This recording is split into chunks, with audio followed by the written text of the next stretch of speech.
Hey guys, it's me, Reality to Smelody, and I am back with a build for you guys that is inspired by the new pack, Strangerville. So I went ahead and built this house on one of the lots inside of Strangerville. It's up in the, I guess, the higher end neighborhood since there was no free lots down below. But this house is just kind of like a desert style build. I feel like it's a house that you would usually see in like Oasis Springs, that desert field type of home. But it does have a secret entrance to an underground bunker where you can use to solve all your Strangerville mysteries. So I had a lot of fun building this house. I just felt like there was like some unique things in it. Some things that I haven't done before in any of my builds, like really working on an entertainment center on the TV and stuff. So it's pretty neat. And there is like a fencing that I used around the porch that I thought kind of looked really cool. I gave it like that, almost like an industrial edge outside. So it's nice. So here I'm just getting the kitchen done. It's kind of like a small and tight home. It's kind of like a home where you would try to utilize every piece of space that you have rather than like an open, super spacious house. So you don't really have like a dining room table or area. So you use the bar stools and stuff like that as your eat-in area. And then here comes the living area.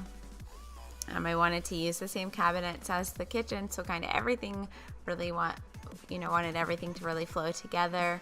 And here I was just trying to figure out like I wanted some shelving around the TV, but I almost wish we had like some cube shelving, like almost like what they have at IKEA or something, like those tall square shelves for decorative items, but we didn't, so gotta make do with what we got, right? So I just went ahead and did those shelves, and when I put the pillars next to it, just kind of, I don't know, gave it a finished look. So I was happy with that, and of course finding all of the items to clutter up the shelves is always fun. So anywho, just finishing up the living room in here. At least I could get some of the woods to match in this house. The outside wood and the inside wood doesn't really match, so it was kind of irking me a bit, but I don't know. Whenever I put other floors down in houses, I just feel like it looks weird. I guess I'm just a sucker for wood. I don't know. But anyhow, so we got the little laundry room there. It's just like very efficient and just takes up a little bit of space so that we could get 2 bedrooms in this house, along with the bathroom. There's the bathroom that is there is kind of like the master bathroom, but there's not like really a community bathroom since there's only one bathroom. So this is a nice big spacious bathroom, but it would be the bathroom that even your guests use as well. So yeah. And I incorporated the closet inside of the bathroom so that we didn't have to worry about fitting a dresser and things like that inside of the bedroom, because I really needed a place to put the secret entrance to the basement, where you can, you can use all the equipment down there to do the Strangerville mysteries and stuff like that. So the bed, it did make the bedroom a little bit smaller, but I used that bookshelf door to kind of, play with the story a bit. But I had never really used those bookshelf doors before, but I'm kind of glad that we have a reason to use like the secret entrance. I feel like if you had like a scientist or something like that, that'd be another reason to use the bookshelf door, like the secret entrance. But of course, this house is designed with the new military career in mind. I feel like everybody who's going to be playing Strangerville, is going to be trying out the new career for the military. So here I'm just getting the master bedroom done. I did use one of the pictures that was from the Strangerville pack. Blew it up a bit bigger. It's a bit big, but I feel like the regular size was too small, so I did stick with the bigger one. And I just wanted a few dark accent walls in this house as well, so I added those in. And then this is the other bedroom, which, you know, I just set up as a guest bedroom, but you could always set it up for kids or, you know, whoever you have living with you or whatever your Sims' needs are. And I should have used the new carpet from the Strangerville pack, but I was down in the basement putting the stuff down, and I said, oh, I'm gonna see if one of those matches upstairs, but then I totally forgot. So it left my mind, so I didn't get to use the new rug, and I really love using the carpet, so I'm kind of bummed I didn't really look at all the different patterns that those had and kind of revolve a bedroom around that. But anyhow, I am just getting these shelves all cluttered up for you guys. Unfortunately, since they don't like click with the shelves, when the wall is down, you still see all the items floating in the air. It's one thing that drives me crazy. Why do they do that?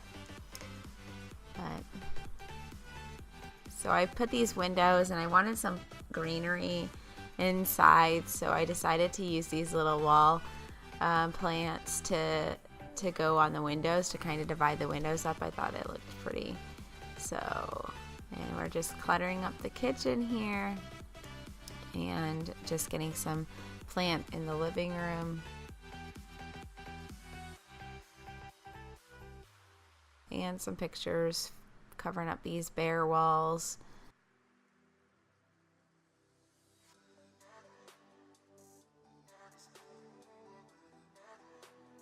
And I just wanted to spruce up this. This is kind of like the office area. I put the 2 long tables to go down, so it's kind of kept it like really, it gave something to go on in the hallway without making it look like a bare long hallway. So yeah, I just put those there, spruced up the office area a little bit so you knew it was the office area. Put the garbage bucket in there that gives you money. And when I was building this, I totally forgot how to do basements. It was like I was building this house. I cut all of the craziness out because I don't know, I just had like a moment where I just forgot completely how to add a basement into Sims 4, and I had to add it or look it up like, wait a minute, oh yeah, duh, if I just would have spent a little bit more time in the wall section, I would have realized. But I don't build basements like usually in my houses, and especially since before I started doing speed builds all the time, so I haven't worked with the basements for a really long time and I just forgot how to do it. But I wanted this area to be like the top secret area of the house. It's where you're gonna do all your work, making your bugs, doing all your listening and spying and getting all your info down here. And I felt like, it should be underground, especially because I think that I saw in one of the reviews videos that I was watching that there is a new paranoid trait, and paranoid Sims feel less paranoid if they're in a basement. So I really wanted to have that basement be like kind of like the safe place for your paranoid Sims if you decide to go with that trait. But here I'm just getting the outside porch done, and I ended up going with that fence that I was talking to you guys about in the beginning. I think it's from Get to Work. So you would think it's just like an industrial, and not a lot of the Get to Work decor is really, pretty, but I actually felt like it worked so well with this house. And you have another porch area that goes out from the master bedroom over here, which I did end up putting the grill. That I was gonna put the grill and the one off the living room, but there just wasn't enough space, and I just didn't have a plate, like something to put in this area, so I just ended up putting the grill over here. And even though those wall plants only attach to the wall, I just went ahead and forced it to attach to the fence. So if you do download this house, make sure you do have move objects on. I just feel like that's a staple anytime you are putting a house, or even just as soon as I load up my game, usually I put move objects on, because it's just, I mean, I really don't know how people play Sims without the move objects. I love it. I mean, decorating houses would be just horrible without it. So here I was just getting all the lighting in and doing just a few last minute touches, putting a fan in. And you know what, I do want to change that little fan light, because I put a light above the fan, but it looks kind of glitchy when you're playing. But here's the screenshots. I hope you guys like it. I hope you have so much fun playing the Strangerville pack. I know I am still waiting to play the Strangerville pack because I wanted to get a build up for you guys. But enjoy. Don't tell any of the mysteries solved. I'm not watching any of the Let's Plays yet. I want to solve it myself. So you guys have a great week, and thank you so much for watching my video. Bye guys.